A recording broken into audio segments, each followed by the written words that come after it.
Eh, para nosotros es de verdad un verdadero placer promover e impulsar el estudio de la filosofía moderna, sobre todo la filosofía moderna temprana, que suele ser un poco relegada, y sobre todo autores como Lady Conway, como Émile de Châtelet, que son filósofas que apenas se está, digamos, impulsando el estudio de estos autores y que vale la pena rescatarlos, vale la pena estudiarlos y no quedarnos nada más con los autores canónicos que podemos encontrar prácticamente en cualquier historia de la filosofía y que no terminan de hacer justicia justo a autores como Conway.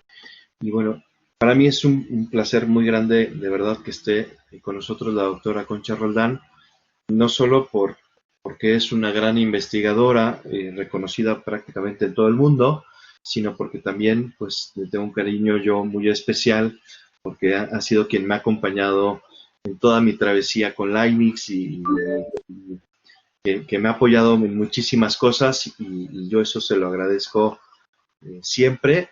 Y bueno, también por eso me interesaba que la doctora participara con nosotros, porque conozco su trabajo, sé la calidad de su trabajo y la importancia de todo el legado que nos está dejando la doctora Concha Roldán para todos los que nos dedicamos a esto y a más temas, porque no solo ha abordado estas temáticas, sino que también muchas más.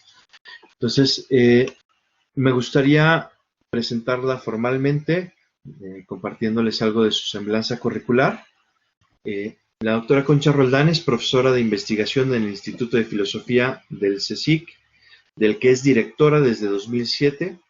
Además es presidenta de la Asociación de Ética y Filosofía Política, de Sociedad Española Leibniz para el Estudio del Barroco y de la Ilustración, y de la Asociación Genet, Red Transversal de Estudios de Género, vicepresidenta de la plataforma EUFEM, Estudios Universitarios Feministas y de Género, así como presidenta de la Comisión de Investigación de la Junta Directiva de la Red Española de Filosofía y vocal de la Red Iberoamericana de Filosofía.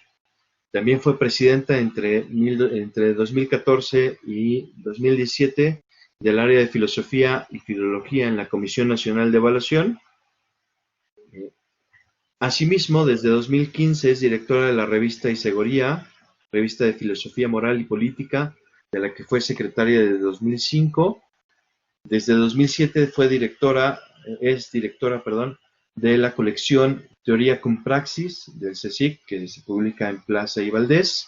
Y desde 2015 también directora de la colección Clásicos del Pensamiento y miembro del comité de redacción de la colección Feminismos de Cátedra, becaria de la Fundación Alexander von Humboldt, profesora contratada de la Johannes Gutenberg Universität de Mainz en el 91 y profesora invitada de la Technische Universität de Berlín del 98 al 99 y de la Ludwig Maximilian Universität de Múnich del 2004 al 2005.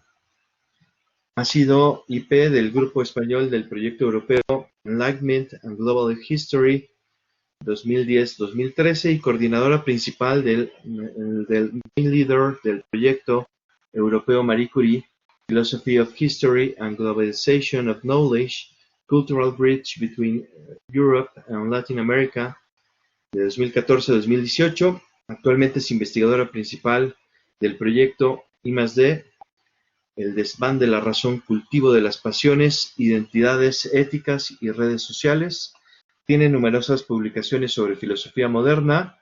A mí me gustaría destacar particularmente dos, que es la edición de Leibniz, Escritos en torno a la necesidad, el azar y el destino, publicado en Tecnos en 1990, y un artículo concretamente sobre el tema que hoy nos atañe, que es la filosofía de Anne Conway, bases metafísicas y ética para la sostenibilidad en ecología y género en diálogo interdisciplinar, editado por Alicia Puleo en Plaza y Valdés del 2015. Bueno, no quisiera, tiene muchas más publicaciones y no quisiera quitarle tiempo porque creo que lo que ella va a decir es mucho más importante que mi presentación. Y pues, doctora, muchísimas gracias. Es un honor para nosotros tenerla acá. Bueno, muchas gracias, Roberto, por la presentación. Sí que de lo que te dejabas en el tintero, sí me gustaría hablar del el libro Leibniz en el mejor de los mundos posibles, que data de 2015 y que lo están relanzando ahora. Entonces, bueno, es una edición que todavía está circulando y ahora en marzo por lo menos volverá a poderse comprar aquí por si lo quieren conseguir. Nada, muchas gracias por la invitación. Y bueno, teniendo un poco en cuenta el programa, que yo quería haber estado presente para escuchar a la compañera que hablaba hace 2 días, de Émile de Châtelet, y te preguntaba cuando estábamos todavía un poco de récord, ¿no? Que en qué sentido ella lo había situado o había hablado de Émile de Châtelet, porque yo lo que les digo a los que me están escuchando, tengo un artículo, el que han mencionado, publicado en esta edición de Alicia Puleo, en la que se me invitó a hablar de Conway desde el punto de vista de la ecología. Entonces yo presenté un artículo que titulé La filosofía de Anne Finch Conway, bases metafísicas y éticas para la sostenibilidad. Es decir, yo presentaba la metafísica y la ética de Conway, digamos, como una anticipación de un cierto pensamiento ecológico y de preservación también de la naturaleza. Entonces, bueno, esto luego, si queréis, se lo enviaré a Roberto por un adjunto, porque lo he escaneado, por si quiere alguien luego leerlo. Es puesto que yo aquí, en el rato que vamos a hablar, lo que habíamos quedado es que yo hago una introducción y, bueno, puede haber preguntas, discutimos un rato, ¿no? Y luego, pues bueno, os mando eso por si queréis leer y completa algo lo que yo voy a contar aquí ahora. A mí bueno, quería también decir, bueno, que aquí tenemos a Roberto Rodríguez Aramayo, que me precedió en la dirección de Isegoría, y de hecho él ahora sigue siendo en el equipo directivo el que sigue editando con mayor ahínco Isegoría, y estamos juntos también en las direcciones de estas colecciones que has mencionado, y hay otros colegas que participan con nosotros en un grupo que nos llamamos Teoría cum Praxi. Entonces, esto es una idea con la que yo quería empezar mencionando lo que es, al menos, mi idea de esos orígenes de la modernidad, de esa modernidad temprana, que es la que creo que estamos analizando cuando hablamos de pensadoras como Conway o de pensadores como Leibniz. Teoría cum Praxi, creo que define muy bien, es el lema que ideó Leibniz y que luego hizo suyo Kant, que quiere decir que son como dos platillos de una balanza, que hacer, digamos, solo teoría sin tener puestas las miras en la práctica, digamos, no tendría sentido, y si solo nos desgastamos en la práctica sin tener un aparataje o unas raíces en la teoría, pues también, digamos, se quedaría vano, ¿no? Entonces eso me parece importante para que veáis un poco el enfoque que yo doy a estos orígenes de la modernidad y que yo creo que compartimos en todo este grupo. Es un momento, sobre todo en Anne Conway, que yo la relaciono también con Leibniz, por lo que vais a ver en lo que me referiré al tema de la monadología, que en Europa es un momento histórico muy convulso. O sea, el momento histórico que le toca vivir a Anne Conway es el momento en el que se está enfrentando Carlos I al Parlamento y, bueno, termina ejecutándose al monarca. Es la época también en la que se está iniciando la guerra de los 30 años, guerras muy sangrientas, en las que lo que se estaba también dirimiendo era una lucha, digamos, por la preeminencia religiosa. Son sobre todo guerras de religión entre cristianos, entre las distintas orientaciones cristianas, pero que tiene a su vez una base o una relación con un poder terrenal, ¿no? Es ese momento en el que se está rompiendo el Sacro Imperio Romano Germánico y incipientemente están surgiendo también los nacionalismos y la idea de que se puede hacer ciencia y se puede hacer filosofía en lengua vernácula, frente al latín, que es lo que está teniendo todavía el monopolio, digamos, de expresión de conocimiento científico, están surgiendo todas las lenguas vernáculas, ¿no? Pues me parece que esto es importante tenerlo en cuenta, por una parte, y por otra parte, que frente a lo que nos suelen enseñar en los libros de texto, no existe realmente, al menos esto es lo que yo defiendo con bastante virulencia desde hace muchísimos años, que no hay un pensamiento, una diferencia tan abismal entre lo que se dio en llamar el pensamiento continental y el pensamiento de las islas, es decir, el pensamiento del mundo inglés. Es decir, no hay un hiato tan grande como el que se quiere hacer ver entre lo que se llamó el racionalismo y el empirismo. O sea, esto ha sido más bien interpretaciones, constructos, pero a mi entender, todos los autores llamados racionalistas tienen en el origen de su pensamiento y de sus argumentaciones también una base empírica, y los pensadores empiristas no abandonan. Pensemos en Locke, pensemos en Hobbes, pensemos en Berkeley. Ellos no son antirracionalistas. Lo que pasa es que quizá es cierto que en sus filosofías o en sus enfoques pesa más una perspectiva, aquí empleamos un concepto leibniziano, una perspectiva que la otra, ¿no? Pero a mí me parece que esto es importante tenerlo y no perderlo de vista en nuestros razonamientos. Cuando digo empirismo, estoy refiriéndome también, claro, a un autor como Francis Bacon, o sea, digamos, el descubrimiento de la naturaleza frente a los sujetos que estudian esa naturaleza es muy importante, a mi entender, en estos orígenes de la modernidad, y es lo que a una pensadora como Conway y a un pensador como Leibniz les marca también, y también Descartes, ahora lo vamos a ver, su forma de acercarse a la filosofía.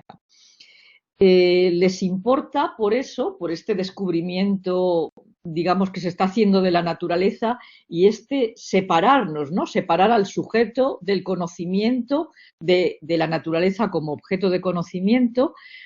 Digamos, por una parte les está marcando, pero por otra parte lo que están haciendo es aproximarse a este conocimiento desde un entramado de distintas disciplinas, como son en este momento potente la metafísica, la teoría del conocimiento y la filosofía moral o la ética. Por eso se introducía con este lema de teoría cum praxis.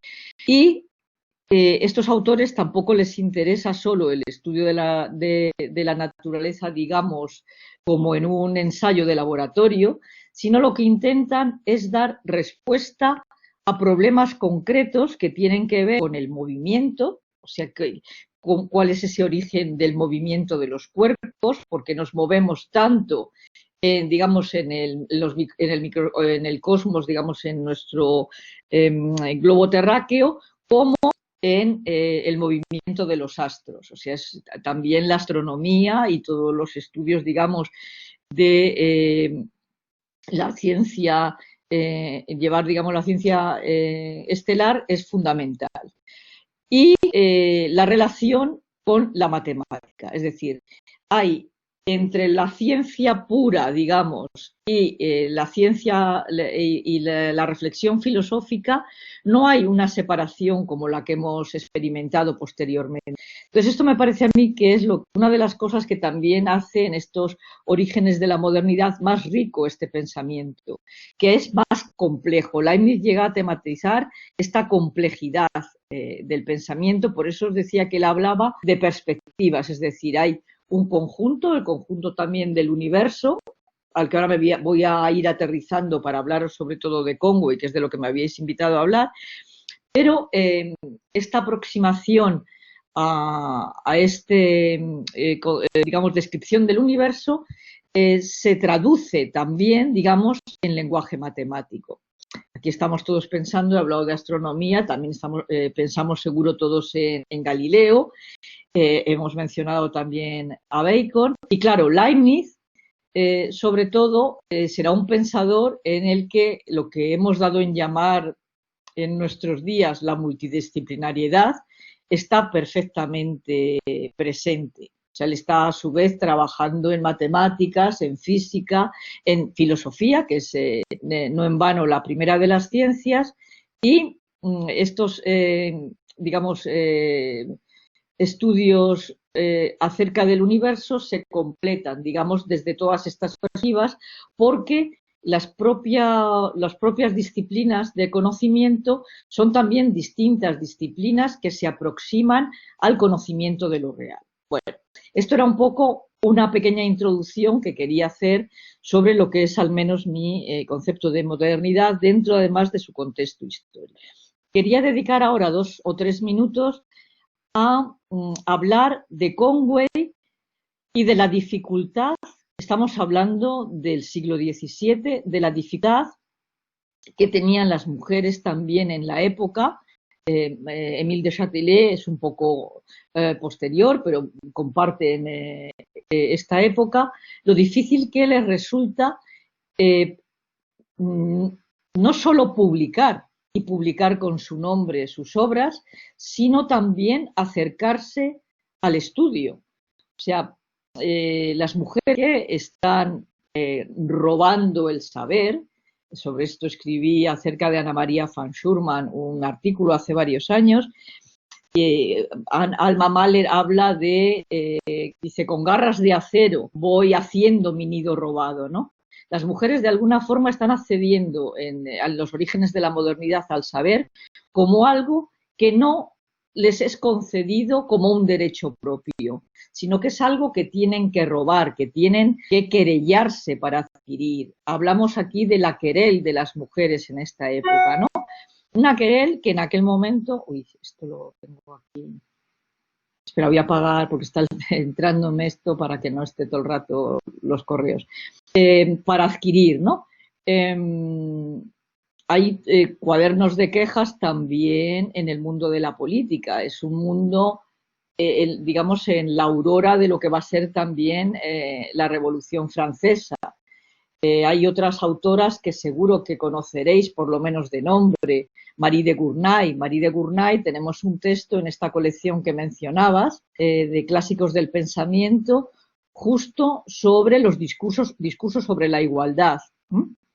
Olympe de Gouges escribiría los derechos de la mujer y de la ciudadana. Anne Conway escribe, y aquí, bueno, le mencionaba antes de empezar a Roberto, que está traducido por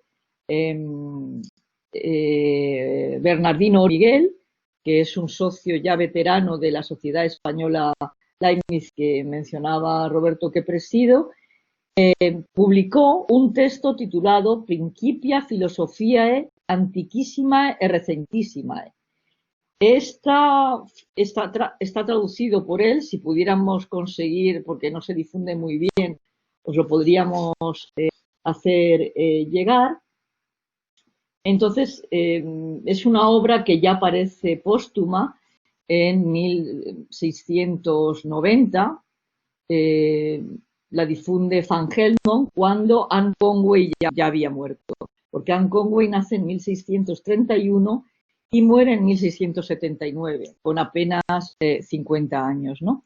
Entonces, este texto, que es el texto de Anne Conway, y por eso me refiero ahora solo a ello en esta pequeña introducción, claro, es lo que está diferenciando a una autora como Anne Finch Conway, a quien se la calificó de proto-Leibniz, de un autor como Leibniz, que escribió miles y miles de páginas y que dio a la imprenta él algunos textos, pues como los nuevos ensayos o como la Teodicea, y todavía estamos editando en la academia todos esos miles de páginas. A una autora como Conway le costó mucho el acercarse, digamos, al conocimiento y sobre todo el poderlo publicar. Igual que una autora como Émile de Châtelet, que escucharíais el otro día, que también las obras que ella publicó no fueron tan numerosas y fue más conocida como la traductora de Newton. En fin, eran autoras que tenían un papel secundario y a su vez pertenecían todas digamos, a una clase aristocrática. Las mujeres que podían estudiar y que podían dedicarse al estudio en los orígenes de la modernidad europea, que es a la que me estoy refiriendo, pues tenían, digamos, todas estas limitaciones. Anne Conway tuvo, entre comillas, la suerte de tener un hermano mayor que ella, 5 años, John, que tenía un preceptor privado, porque no nos olvidemos que estamos hablando también en los orígenes de la modernidad de una forma de conocimiento que se adquiría sobre todo por los preceptores en las casas. Bueno, es muy conocida también las obras en torno a la educación de los príncipes. No eran solo los príncipes los que tenían preceptores, sino que este privilegio, que era el de la educación, estaba reservado a muy pocas personas y no estaban todavía existiendo lo que ahora conocemos como la educación, bueno, la educación pública o la educación privada, pero la educación en los colegios, ¿no? Fue el pietismo justamente quien promovió la educación en los colegios. En años posteriores, sobre esto ha trabajado mucho Roberto Rodríguez Aramayo y podéis también buscar entre sus escritos cómo se refiere a este momento un poquito posterior al que yo me estoy refiriendo. Y una educación, por cerrar un poco la idea de la educación de las mujeres, una educación que va a nacer como segregada, es decir, la educación que se va a dar a los varones y a las mujeres cuando surgen los colegios van a ser escuelas para niños y escuelas para niñas, porque la educación para las niñas, que autores como Fenelón o Luis Vives en España, lo que intentaban era hacer una educación para nuestras labores, para entendernos. Las mujeres, digamos, por naturaleza, entre comillas, esta era lo que denominamos desde los estudios de género la falacia naturalista,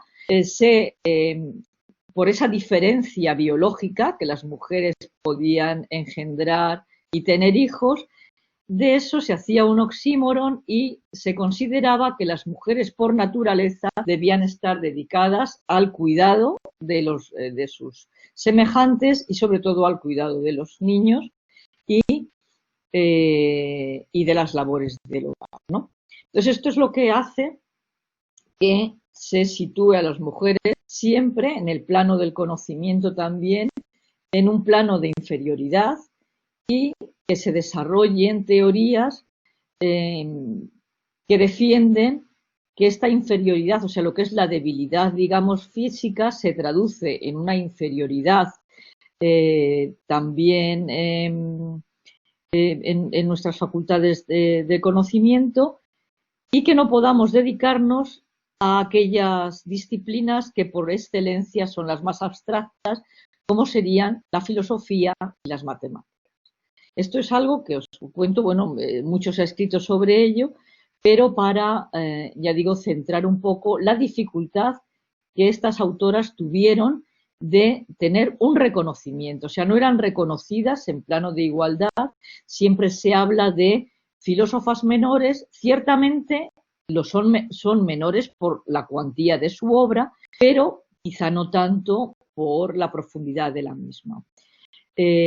También les resultaba muy difícil escribir en latín porque no se les enseñaba. Entonces, claro, Anne Conway escribió esta obra, Principio de Filosofía Antiquísima y Recentísima, primero en inglés, luego fue traducido al latín, entendemos que por Van Helmont, que fue quien lo dio a conocer, y luego después se hizo otra traducción más al inglés. Con lo cual, también yo me pregunto muchas veces, entre tanta traducción y retraducción, si la fidelidad de los conceptos que ella quiso presentarnos están presentes o no en la obra última que ha llegado a nosotros, porque el original que tradujo Van Helmont inglés nunca se encontró, ¿no? Entonces, bueno, Anne Conway, siendo de esta clase acomodada y aristócrata, sigue las clases que recibía su hermano 5 años mayor que ella, y cuando su hermano va a estudiar al Christ's College y conoce a Henry Moore, Henry Moore empieza a visitar también a la familia Finch y le regala a Anne Conway poemas, y se establece ya con una joven, una adolescente y joven ya de 17, 18 años, un debate intelectual, porque, así dicho aquí en bajito, que somos pocos los que nos oímos, porque a Henry Moore le parecía muchísimo más inteligente Anne que su hermano John. Su hermano John estaba estudiando un poco obligado porque era el hombre de la familia, pero en la correspondencia podemos ver cómo él también se refiere a su hermana. Ella era la que realmente tenía una mayor capacidad intelectual y, sin embargo, no había recibido en directo esta educación, sino que siempre era como un apéndice, ¿no? O sea, lo recibe un poco de regalo o robándolo, como ellos decían, ¿no?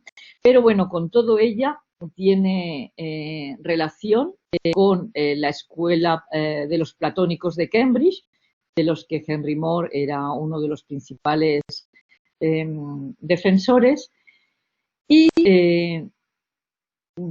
es una voraz lectora también por la suerte que tuvo de casarse con el barón Conway, que tenía una gran biblioteca en su casa. Entonces, Anne Conway, que había tenido en su infancia y adolescencia una formación al lado de su hermano, sigue teniendo esta formación. Ella se casa con 20 años y por eso se la conoce como Lady Conway, toma el nombre de su esposo, y sigue devorando los libros y entrando como puede en lo que en la época también, en estos orígenes de la modernidad, conocemos como la República de las Letras. O sea, claro, nosotros ahora estamos acostumbrados, fijaros, ahora estamos aquí en un intercambio online a través de Internet, nos podemos mandar correos electrónicos. En aquella época, como circulaba el conocimiento era por el correo postal. La correspondencia era muy importante entre los autores que están debatiendo este pensamiento vivo al que yo me refería, ¿no? Que intenta solucionar cuál es el problema del movimiento, cuál es la relación digamos, entre la mente y el cuerpo, fundamentalmente estos temas, a través de los libros que se escribían y se enviaban por correo postal y tardaban meses en llegar de un lugar al otro. Es decir, que cuando a otro autor le llegaba y lo comentaba en fin, pasaba su tiempo. Era una forma muy reposada también en comparación con esta inmediatez que a nosotros se nos exige casi ahora, el estar criticando un pensamiento de alguien que nos lo está contando en este momento, y se nos exige esa inmediatez por esta vía, ¿no? También de las sociedades digitales en las que nos estamos moviendo.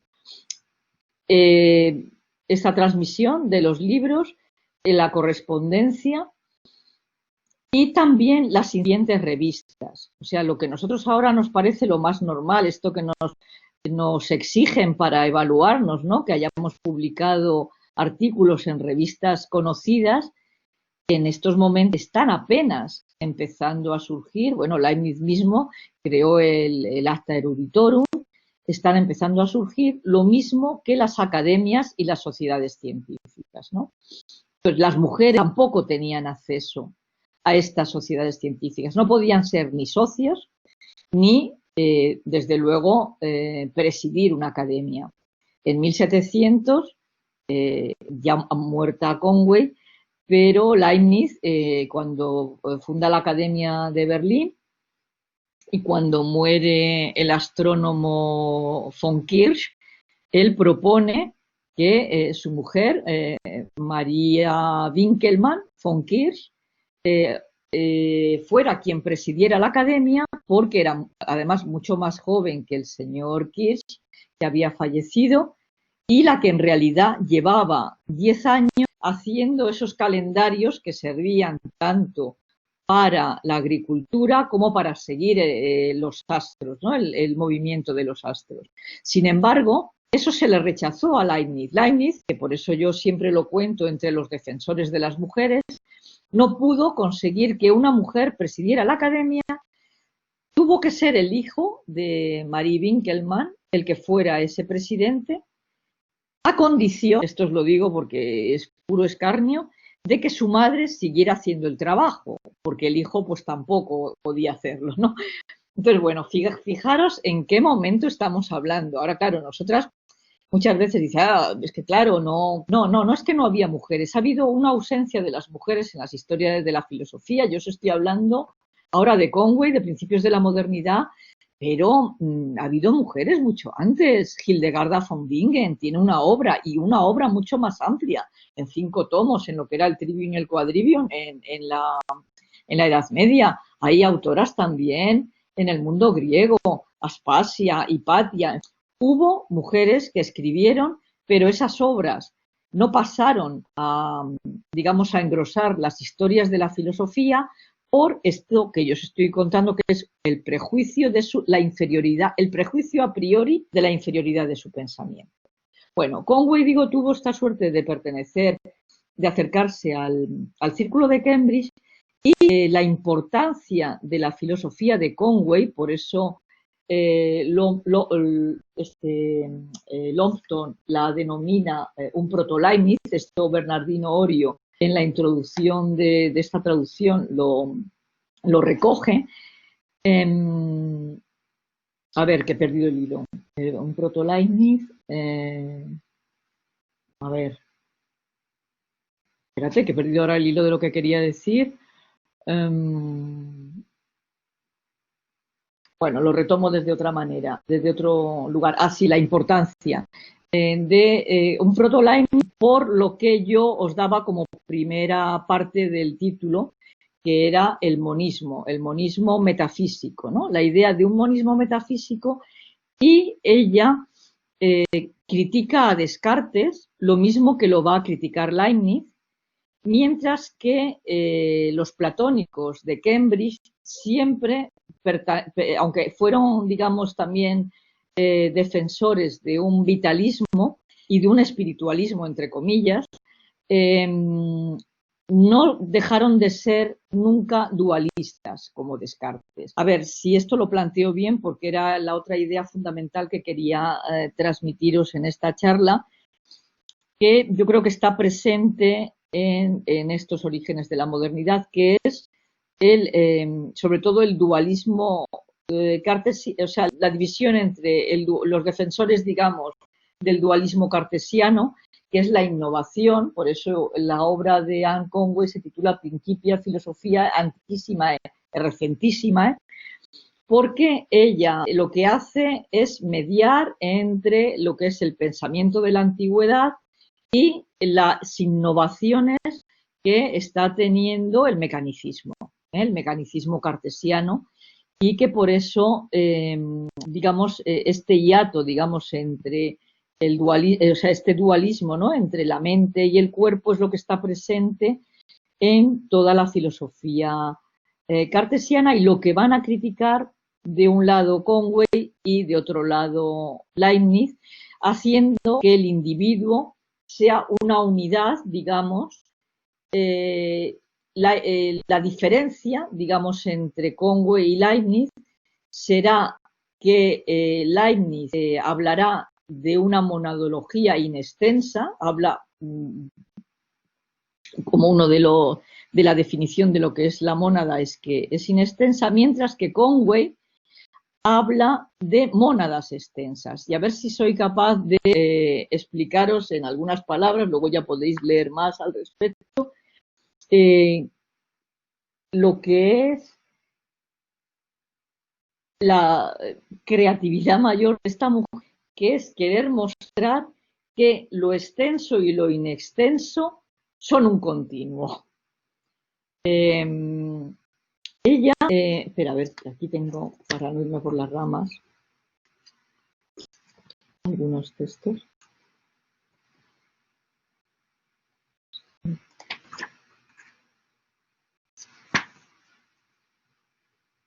Sí.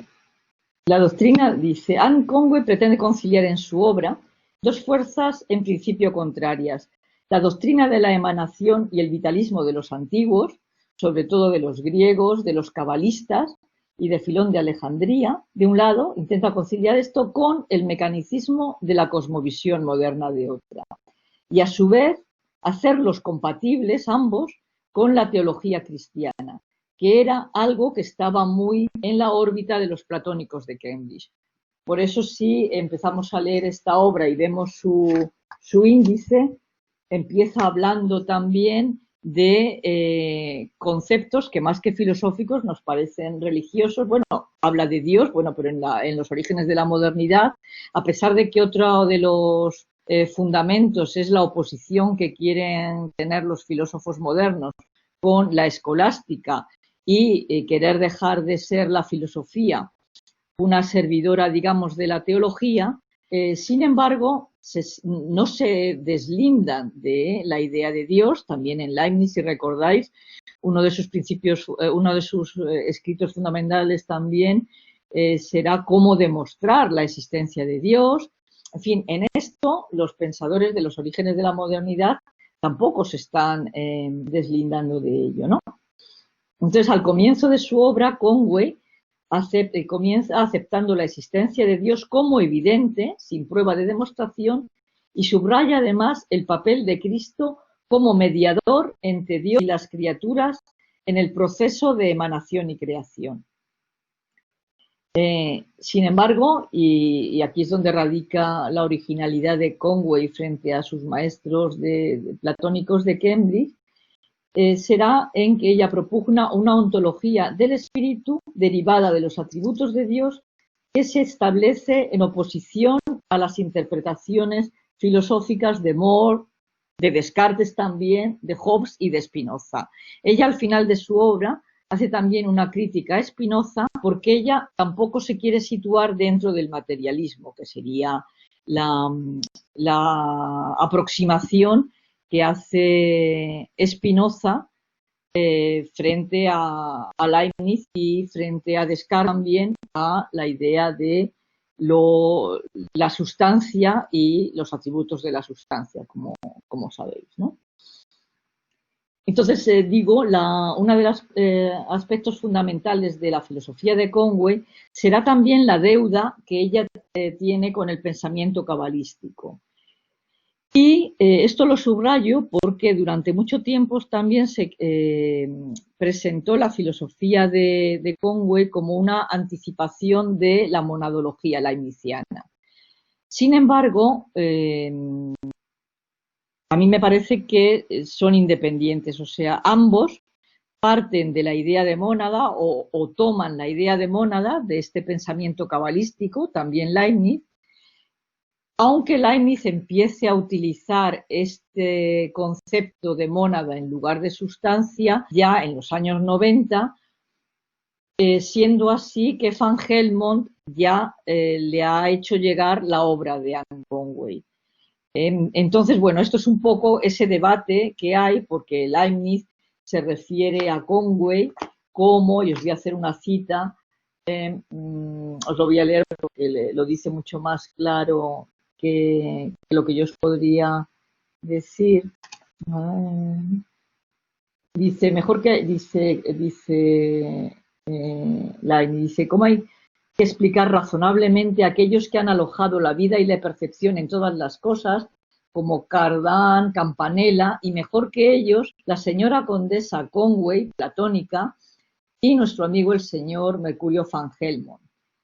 Aunque por otra parte, erizado este de paradojas ininteligibles, van Helmont con su amigo el señor Henry Moore.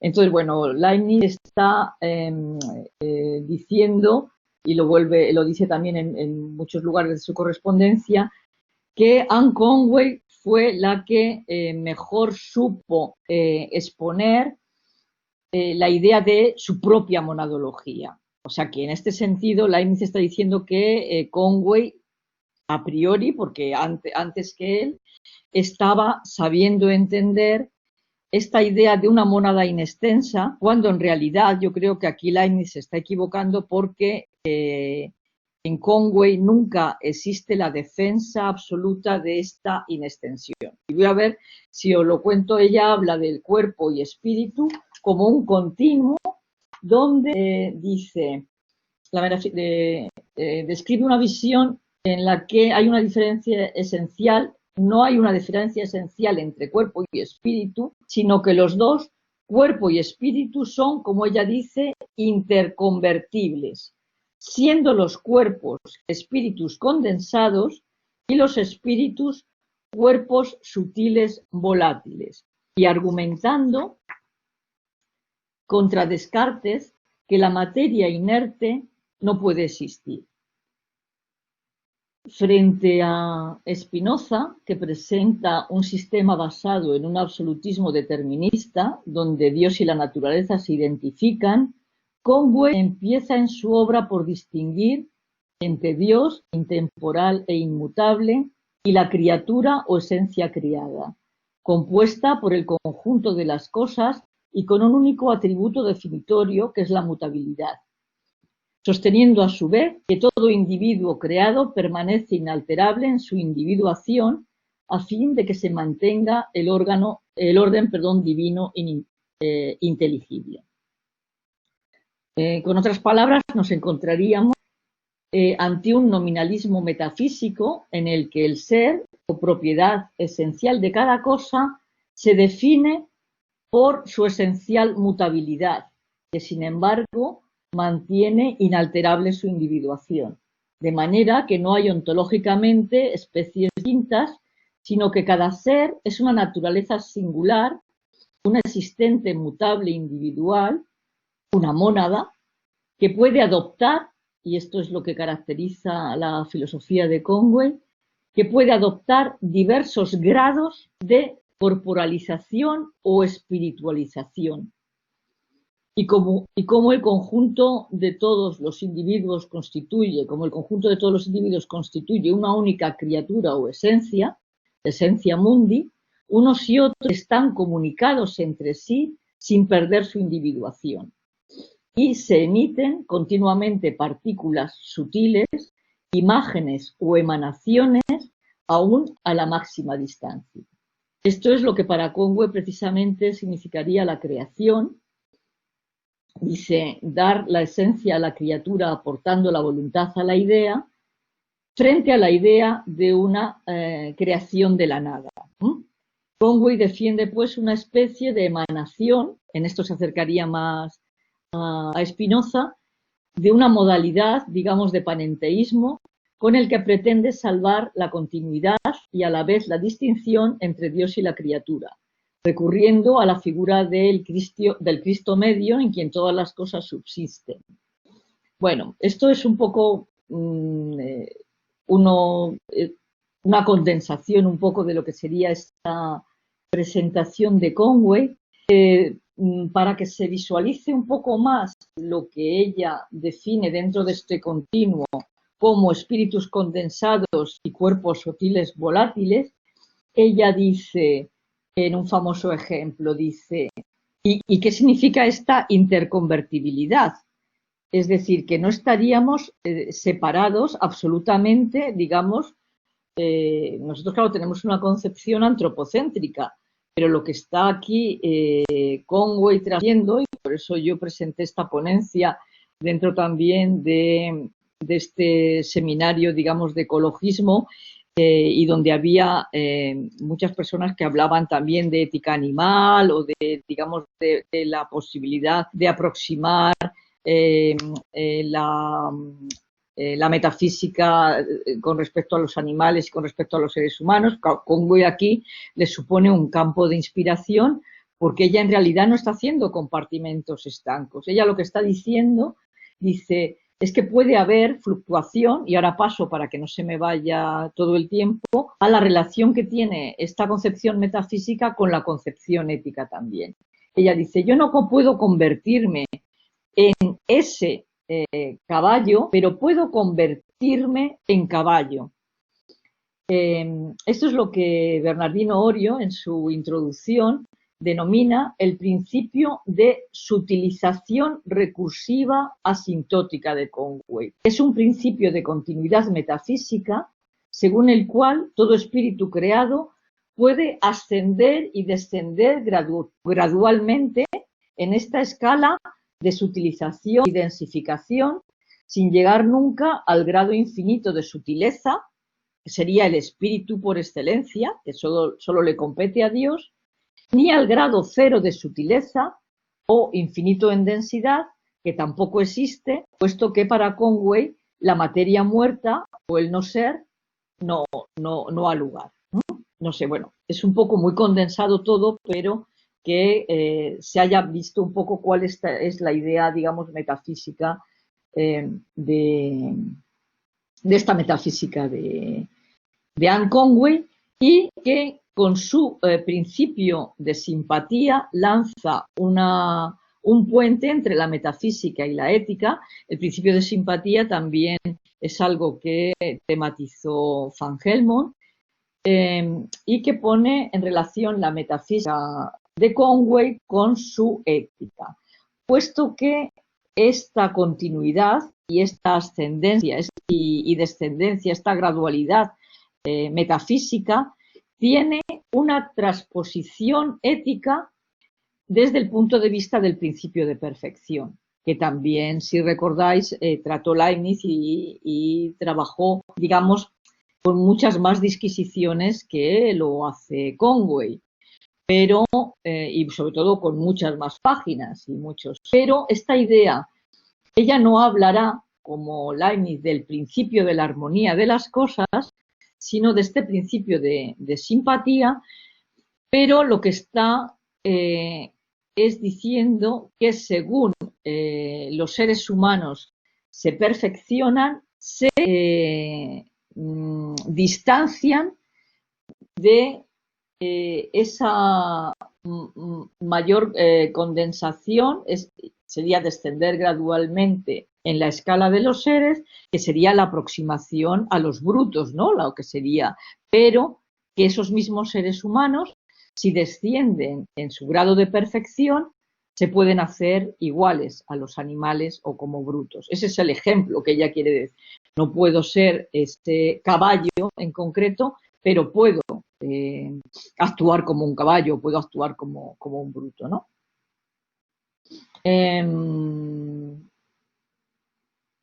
El dolor juega un papel fundamental en esta ética de Conway y en esta posibilidad de perfeccionamiento.